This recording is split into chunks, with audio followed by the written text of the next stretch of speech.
Welcome back to my NR tutorial centre.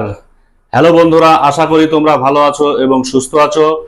আজকে class 11-এর second সেমিস্টারের ইংরেজি সিলেবাস, সেই ইংরেজি সিলেবাস এবং তার কোশ্চেন প্যাটার্ন নিয়ে আলোচনা করব।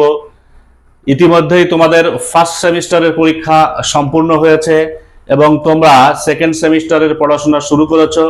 তো সেকেন্ড সেমিস্টারের যে ইংরেজি সিলেবাস এবং কোশ্চেন প্যাটার্ন, এই বিষয়ে যদি তোমাদের নিখুঁত ইন ডিটেলস জ্ঞান না থাকে, তাহলে তোমাদের প্রিপারেশনের ক্ষেত্রে অনেক রকম সমস্যার সৃষ্টি হবে।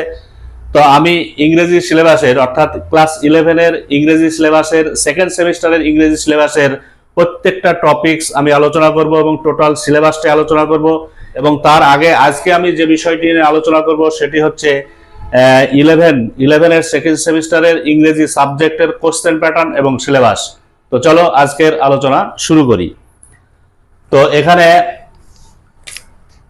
ক্লাস 11-এর সেকেন্ড সেমিস্টারের যে সিলেবাস, সেই সিলেবাসের মধ্যে আছে যে প্রোজ আছে, পোয়েট্রি আছে এবং সেই সঙ্গে র্যাপিড রিডার এবং রাইটিং এবং গ্রামার, সমস্ত সিলেবাসটাই আমি এখানে আলোচনা করছি এবং কোন টপিক থেকে কত নম্বর প্রশ্ন আসবে প্রত্যেকটাই আমি এখানে আলোচনা করছি। যে প্রথম বিষয়টা আছে সেটি হচ্ছে প্রোজ। এখানে মোট 5টি প্রোজের কথা বলা হয়েছে। এক নম্বর আছে the garden party, Katherine Mansfield, লেখিকা হলেন ক্যাথরিন ম্যানসফিল্ড। তারপরে 2 নম্বর হচ্ছে এলিয়াস জিমি ভ্যালেন্টাইন, এখানে লেখক হলেন অথর হলেন ও হেনরি। অফ স্টাডিজ, 3 নম্বর আছে অফ স্টাডিজ এর লেখক হলেন ফ্রান্সিস বেকন। 4 নম্বরে আছে নোবেল লেকচারের লেখিকা হলেন মাদার টেরেসা। এবং 5 নম্বর হচ্ছে দ্য ফ্লাইয়েরও লেখিকা হলেন ক্যাথরিন ম্যানসফিল্ড। এখানে মোট 5টি প্রোজের কথা বলা হয়েছে, কিন্তু এই পশ্চিমবঙ্গের যে বিভিন্ন হায়ার সেকেন্ডারি যে স্কুল, সেই স্কুলগুলোতে কিন্তু তারা আলাদা আলাদা ভাবে যে যেমন পছন্দ করবে সে তেমন যে কোনো 3টে টপিক পড়াবে এবং সেই 3টে টপিক থেকেই প্রশ্ন আসবে। তাহলে এখানে মোট 5টি প্রোজের কথা বলা হয়েছে। এই 5টির মধ্যে যে কোনো 3টে থেকে কোশ্চেন আসবে। সেটা এক একটা স্কুলে এক এক রকম কোশ্চেন, মানে এক একটা স্কুলে এক এক রকম টপিক চুজ করতে পারে। তাহলে এখানে যে কোনো 3টে, কিন্তু আমরা এখানে আলোচনা করব 5টি আলোচনা করব। এবং আমার এই চ্যানেলে আমি 5টা প্রোজেরই আমি ইন ডিটেলস বেঙ্গলি অ্যানালাইসিস আমি আপলোড করব।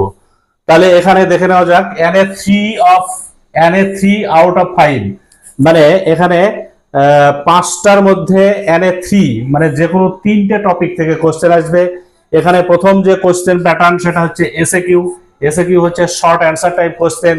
এখানে শর্ট অ্যান্সার টাইপ কোশ্চেন 4টে আসবে, 3টে টপিক থেকে, অর্থাৎ 3টে প্রশ্ন থেকে 4টে আসবে এবং প্রত্যেকটা প্রশ্নের মান হবে 2, অর্থাৎ এখানে এসএকিউ অর্থাৎ শর্ট অ্যান্সার টাইপ কোশ্চেনের মান হবে 2 দুগুণে 4। তারপরে আছে বিটিকিউ হচ্ছে ব্রড টাইপ কোশ্চেন। এই ব্রড টাইপ কোশ্চেনটা মানে এই যে 3টে টপিক থেকে, এই 5টার মধ্যে যে কোনো 3টে টপিক থেকে 3টে বিটিকিউ আসবে এবং 3টের মধ্যে উত্তর করতে হবে একটা, এর পূর্ণ মান থাকবে 6। তাহলে এখানে টোটাল প্রোজ থেকে টোটাল যে নম্বর সেটা হচ্ছে 10। এবার আলোচনা করছি ভার্স মানে হচ্ছে কবিতা। ভার্সকে পোয়েট্রি বলা হয়, পোয়েম বলা হয়। আমি এখানে 2টো কবিতার কথা এখানে বলা হয়েছে, এখানে 2টো পোয়েট্রি আছে।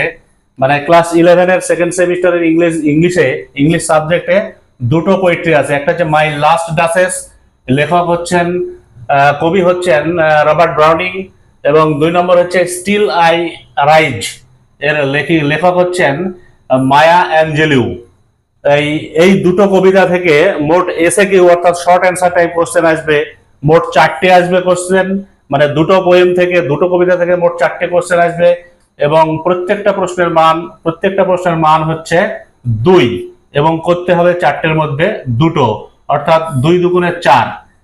এসএকিউ অর্থাৎ পোয়েম থেকে এসএকিউ কোশ্চেন আসবে মোট 4টে, প্রত্যেকটা প্রশ্নের মান থাকবে 2 এবং করতে হবে যে কোনো দুটো, অর্থাৎ এখানে মোট 4 নম্বর হচ্ছে এসএকিউ।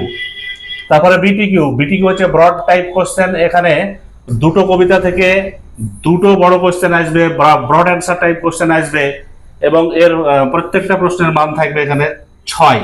যে কোনো করতে হবে যে কোনো একটি, অর্থাৎ এখানে মানে পোয়েম থেকে ব্রড অ্যান্সার টাইপ কোশ্চেনের পূর্ণ মান হবে এখানে 6। তাহলে মানে শর্ট অ্যান্সার টাইপ কোশ্চেন 4 এবং broad answer type question 6, total হচ্ছে এখানটাই 10 মার্কস। র্যাপিড রিডার, র্যাপিড রিডারে এখানে মোট 5টি গল্প আছে এখানটায়। 1 নম্বর হচ্ছে দ্য ঘোস্ট ব্রাহ্মণ, 2 নম্বর হচ্ছে ঘোস্টলি ওয়াইফ, 3 নম্বর হচ্ছে the man who wishes to be perfect, 4 নম্বর হচ্ছে অ্যাট স্কুল এবং 5 নম্বর হচ্ছে দ্য প্যারটস টেল।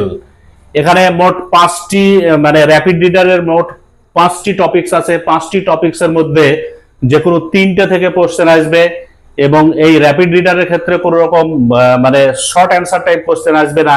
এখানে একটি মাত্র কোশ্চেন করতে হবে, সেটা হচ্ছে ব্রড অ্যান্সার টাইপ কোশ্চেন। মানে এখানে মানে বিভিন্ন স্কুলে বিভিন্ন রকম মানে এখানে চয়েস করবে। সেক্ষেত্রে মানে এই যে মানে 5টা আছে, 5টার মধ্যে যে কোনো 3টে, 5টার মধ্যে যে কোনো 3টে থেকে 3টে ব্রড অ্যান্সার টাইপ কোশ্চেন আসবে, করতে হবে মোট একটি।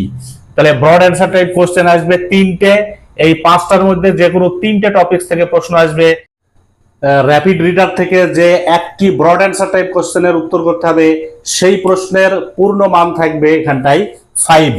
সেই প্রশ্নের পূর্ণ মান থাকবে এখানটায় 5, 1 into 5, মানে 3টে টপিক থেকে 3টে কোশ্চেন আসবে, তার মধ্যে করতে হবে একটি মাত্র কোশ্চেন, এবং সেই কোশ্চেনের পূর্ণ মান থাকবে এখানটায় 5। অর্থাৎ র্যাপিড রিডার থেকে মোট 5 নম্বরের কোশ্চেন এখানটায় থাকবে, মানে 5 মার্কস এখানে থাকবে। এবার আলোচনা করছি গ্রামার। গ্রামারে মোট 5টা নম্বর থাকবে, এবং গ্রামারের কোন কোন টপিক পড়তে হবে সেই টপিকগুলো নিয়ে আমি আলোচনা করছি। 1 নম্বর হচ্ছে টেন্স। টেন্স হচ্ছে ইংরেজি গ্রামারের সবচেয়ে একটা ভাইটাল জিনিস। টেন্স নিয়ে খুব শীঘ্রই আমি একটা সেপারেট ভিডিও আপলোড করতে যাচ্ছি, অবশ্যই তোমরা সেই টেন্সের ভিডিওটা দেখবে, তাহলে টেন্স সম্পর্কে কোনো রকম সন্দেহ থাকবে না। তারপরে টেন্স, এবং টেন্সের পরে হচ্ছে ভয়েস, ভয়েসের পরে হচ্ছে ফ্রেজাল ভার্ব, ফ্রেজাল ভার্বের পরে হচ্ছে প্রিপোজিশন। এখানে কিন্তু আর্টিকেলটা নেই। এর আগে মাধ্যমিকে তোমরা আর্টিকেল এবং প্রিপোজিশন একসঙ্গে শূন্যস্থানে পূরণ করেছো, কিন্তু এখানে শুধুমাত্র এখানে আছে প্রিপোজিশন। 5 নম্বর হচ্ছে পার্টিসিপল, এবং 6 নম্বর হচ্ছে জিরান্ড, এবং 7 নম্বর হচ্ছে ট্রান্সফরমেশন অফ সেন্টেন্সেস। তাহলে এখানে মোট 1 2 3 4 5 6 7 7টা topics, tense voice phrasal verb preposition participle gerund transformation of sentences, এই 7টা টপিক থেকে কোশ্চেন আসবে মাত্র 5টি। প্রত্যেকটা প্রশ্নের মান থাকবে 1, অর্থাৎ 5 একে 5, অর্থাৎ 1 into 5 = 5। টোটাল গ্রামারের উপর কোশ্চেন থাকবে 5 মার্কসের। আলোচনা করছি রাইটিং স্কিল নিয়ে আলোচনা করছি। রাইটিং স্কিলে মোট 10 মার্কস থাকবে, এবং কোন কোন টপিক রাইটিং স্কিলের ক্ষেত্রে তোমাদেরকে প্র্যাকটিস করতে হবে সেই বিষয়টা নিয়ে আমি এখন আলোচনা করছি। 1 নম্বর হচ্ছে প্যারাগ্রাফের বিষয়টা তোমরা একদম প্রাইমারি লেভেল থেকে এবং 10 অবধি, অর্থাৎ একদম ক্লাস 1 থেকে 10 অবধি তোমরা বিভিন্ন ধরনের প্যারাগ্রাফ পড়েছো, যেমন morning walk, the book you have recently read, এই টাইপের যে বিভিন্ন, যেমন পলিউশন, এই সমস্ত যে টপিকগুলো তোমরা অলরেডি পড়ে এসেছো, সেই সমস্ত টপিকগুলোর উপরে কিন্তু প্যারাগ্রাফ থাকবে। সেই প্যারাগ্রাফে থাকবে 10 মার্কস থাকবে, 10 মার্কস থাকবে, একটাই করতে হবে। এইখানে আরেকটা বিষয় আছে, এখানে একটা অপশন আছে, তোমরা প্যারাগ্রাফ করতে পারো, অথবা প্যারাগ্রাফের পরিবর্তে 5 মার্কস করে দুটো আলাদা আলাদা টপিকস আছে। একটা হচ্ছে ফর্মাল লেটার, 2 নম্বর হচ্ছে ফর্মাল লেটার। এটা হচ্ছে মোস্ট ইজি। এখানে 5-এর মধ্যে 4 বা 5 পাওয়া খুব সহজ, কিন্তু প্যারাগ্রাফে 10-এ 10 পাওয়া খুব কষ্টসাধ্য ব্যাপার। সেখানে স্যাররা এই 10-এর মধ্যে 10 দেওয়াটা তাদের পক্ষে খুব কঠিন হয়ে যায়। তাই এখানে আমি বলবো যে এখানে ফর্মাল লেটারে এখানে 5-এর মধ্যে 5 বা 4 পাওয়া যেতে পারে। তাই ফর্মাল লেটারটা প্র্যাকটিস করা খুবই মানে যুক্তিযুক্ত বলে আমি মনে করছি। 3 নম্বর আছে রিপোর্ট। মাধ্যমিকে এই রিপোর্ট বিষয়টা ছিল অ্যাক্সিডেন্টাল রিপোর্ট বা অন্যান্য বিভিন্ন ধরনের আনুষ্ঠানিক রিপোর্ট। সেই সমস্ত রিপোর্ট নিয়ে এখানে 5 মার্কসের একটা কোশ্চেন আসবে। তাহলে হয় প্যারাগ্রাফ করতে হবে, প্যারাগ্রাফে 10 থাকবে, আর প্যারাগ্রাফ না করলে পারে ফর্মাল লেটারে 5, এবং রিপোর্ট রাইটিং এ 5, অর্থাৎ রাইটিং এ থাকছে মোট 10। তাহলে এই গেল মোটামুটি কোশ্চেন প্যাটার্ন এবং মার্কস ডিস্ট্রিবিউশন। তাহলে আমরা কি দেখলাম, প্রোজ থেকে থাকছে 10 এবং পোয়েম পোয়েম থেকে থাকছে 10। আর র্যাপিড রিডার থেকে থাকছে 5 মার্কস। একটি মাত্র বড় প্রশ্ন করতে হবে র্যাপিড রিডার থেকে, সেখানে থাকবে 5 মার্কস।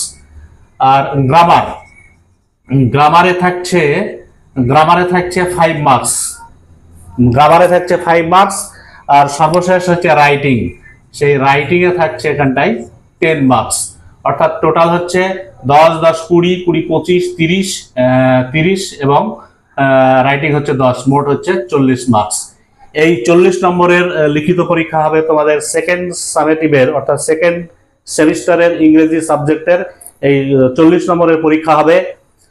তোমরা যদি এই টপিকসগুলোর মার্কস ডিভিশনটা বুঝে সমস্ত টপিকসগুলো খুব ভালোভাবে পড়াশোনা করো তো অবশ্যই এখানে 40-এর মধ্যে 40 পাওয়া সম্ভব।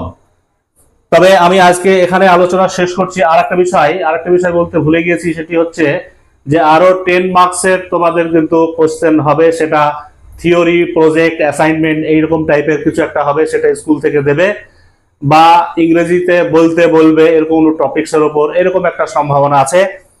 তো যাই হোক, এখানে আমি আজকের আলোচনা শেষ করছি। তোমরা অবশ্যই আমাদের চ্যানেলটিকে সাবস্ক্রাইব করবে এবং পাশে থাকা বেল আইকন বাজিয়ে অল নোটিফিকেশন অন করে রাখবে। এই ক্লাস 11-এর সেকেন্ড সেমিস্টারের pros poetry, rapid reader, grammar এবং রাইটিং এই 4টে টপিকসের উপর একের পর এক ভিডিও তোমরা আমার এই চ্যানেলে তোমরা নিয়মিত পেতে থাকবে। তোমরা অবশ্যই আমার চ্যানেলটিকে সাবস্ক্রাইব করো এবং দেখতে থাকো এনআর টিউটোরিয়াল সেন্টার। যদি তোমরা মন দিয়ে আমার এই আলোচনাগুলো শ্রবণ করো তো ইংরেজি সাবজেক্টে তোমাদের কোনো রকম ডাউট থাকবে না, তোমাদের মনের মধ্যে ফুল কনফিডেন্স তোমরা ফিরে পাবে, এইটুকু আমি দায়িত্ব নিয়ে বলতে পারি। তো চলো আজকে এখানে আলোচনা শেষ করছি। Best of luck everybody.